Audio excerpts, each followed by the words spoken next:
Let's go. Hey, welcome back or welcome to my channel. With episode 11 done, I just can't. Like, absolutely big pieces of murdered. I have a lot to say, but I'll speak more on it during my review. But yeah, we're 1 week away from the finale, and that's just another whole level of what the hell. The takeaways was a little eclectic, but the more recurring names were Wang Zihao support, which absolutely heartbreaking. The mistreatment of Jay, which the contrast between his screen time from earlier episodes to now is so drastic and noticeable. And then some Sok Matthew comments in just trying to decipher what his edit means for his likelihood to debut. Side note, but I swear I have the worst intuition for global contestants, because I swear Jay and Sok Matthew were going to be the two global contestants that would be Mnet's favorite, but then Jay got reduced screen time and Matthew has his questionable edit, and then obviously my number one pick was Wang Zihao, which this episode once again murdered. But yeah, other than that, I'd appreciate it if you could subscribe to my channel. But without further ado, let's recap this final elimination round. We start off with post round 3 as they're given some days to properly leave the dorms to go back to their normal lives. We see a glimpse of some of their lives before we proceed to the new Star Master, Somi, coming out to announce the eliminations. While the eliminations occur, there's really only one filler, which is just another day of activities, where they do a pulling their pants up with no hands type of game, and several mini games in which there's a bigger objective to find certain contestants who had been assigned the raccoon role to sabotage their teams. The raccoon team ends up winning as we head back and complete the eliminations down to 18 contestants.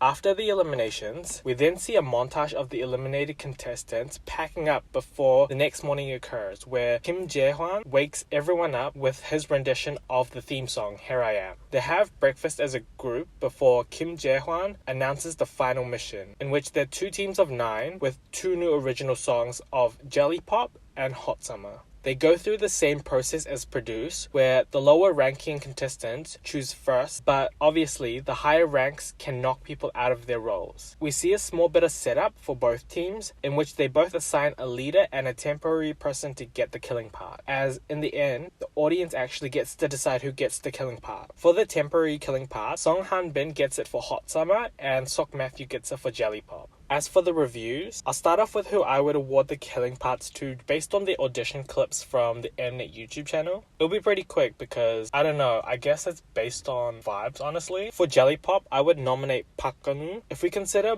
both vocals and dancing, I feel like he was the most consistent and kind of stood out to me the most. For Hot Summer, I would nominate Kim Ji-yoon because he kind of went hard on his audition. Like, he really stood out and definitely had the power that I was kind of expecting in Love Killer. As for the ranking, also kind of going to be short as well, except for one, and you'll be able to tell who it'll be for. In 17th, we have Lee Jong-hyun. He did get the benefit, and with his ranking so close to the interim, I kind of thought potentially he was going to make it, but if I think just overall, I don't think I've seen much screen time from him, so I thought he was like similar to Lee Sung-hwan, but since Lee Sung-hwan did get more of an arc, I thought maybe he would have made it instead, but still, props to him though. Haruto, I mean, I'm surprised considering how high his in-audience voting was. Plus, his highlight during Supercharger, I mean, he was kind of like the main character, basically. Plus, the fact that he wasn't even in the top 21, like, damn, that was kind of wild as. And then lastly, this is gonna be my rant and low-key justice for Wang Zihao screen time, because I'm gonna throw clips in while I'm talking about him. This might be long, so feel free to use the timestamps to move to my final thoughts. But yeah, when I saw him barely not making it into the finale at 19th ranking, this was literally me.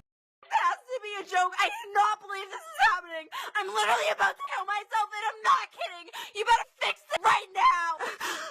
I literally am gonna die. I need an ambulance. I can't believe. I don't know if it helps that he ranked 19th, because that means he was just that much closer to making it to the finale, but got held back, which that's just mad annoying. Even if it was recognition of him type of screen time, I swear that would have done enough just to even secure a bit more of a Korean fan base. Like last week, I was so confident that his strong fan base internationally would help him, almost like a Hyunning Bahia situation. But then over time, my replies to the people in the comments started becoming a bit more apprehensive, just knowing that he had the lowest Korean votes in the top 28. But yeah, literally could have given him more screen time, but nope. The xenophobia had to come in full swing with the lack of screen time or evil editing of Chinese contestants. I mean, Girls Planet did the exact same thing, but my absolute clown self thought, surely maybe they could change? I mean, also, if we look at the top 18 left, only 1/3 of them are global trainees. It's obviously a clear pattern that seems to be consistent, but I'm sure the clown in me is just gonna continue to watch the next season. But oh my gosh, also,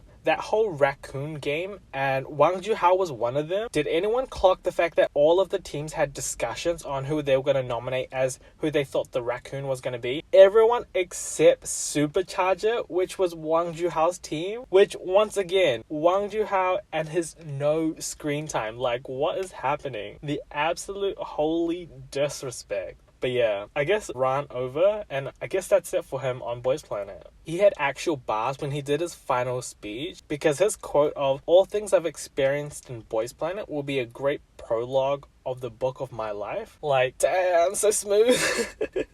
Manifesting a debut whenever he can, and I'll just continue to support whatever he does. Probably him and Shouting are the only contestants I will probably continue to support post their K-Idol life, because it doesn't seem like either might continue to pursue much in Korea after Boys Planet for Wang Zhihao and Kepler for Shouting. Final thoughts. Next week is the finale, so I feel like this is 3 months of watching Boys Planet finally kind of paying off, which I'm really intrigued to see the debut lineup. From the stats in my first elimination video, Song Han-bin, Jang Hao, Kim Ji-young and Han Yu-jin are like my for sure guaranteed. Like, I feel like they're gonna make it. But then now I kind of want to throw in Kim Tae-rae as another person, just because he's been building such a good fan base and is probably the only decent vocalist to be on the good graces with Mnet. Keita and Cuban are another two I want to say have really good high chances of making it in as well. But Keita's Korean fan base has dropped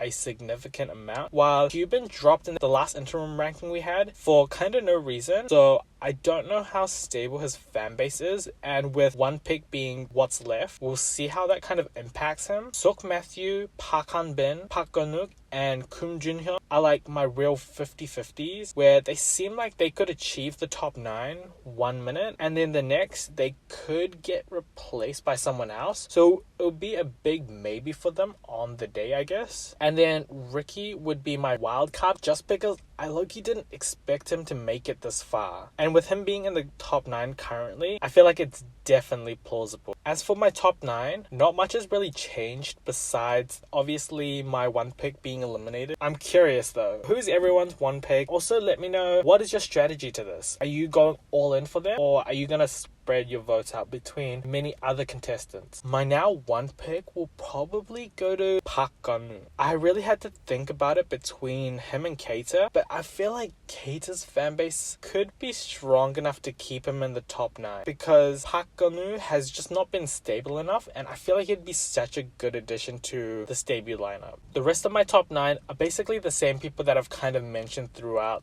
this whole season, but this time I'll just name them in order though. So the rest goes Keita, Park Han-bin, Jang Hao, Jae, Kim Tae-rae, Kim Ji-young, Song Han-bin, and now Kim Jun-hyun. But yeah, that's it for the recap and review. Thanks for watching, and let me know your thoughts on the elimination, the new mission song, who you think should get the killing parts based on the audition clips, and just anything you're anticipating for the finale. Next week will be my final weekly upload before I head back to my fortnightly videos, which is going to be so strange. While we wait for the finale, I do have a video next week which will be released between now and the finale. So please like and subscribe to keep up to date, and I'll see you in the next video. Bye!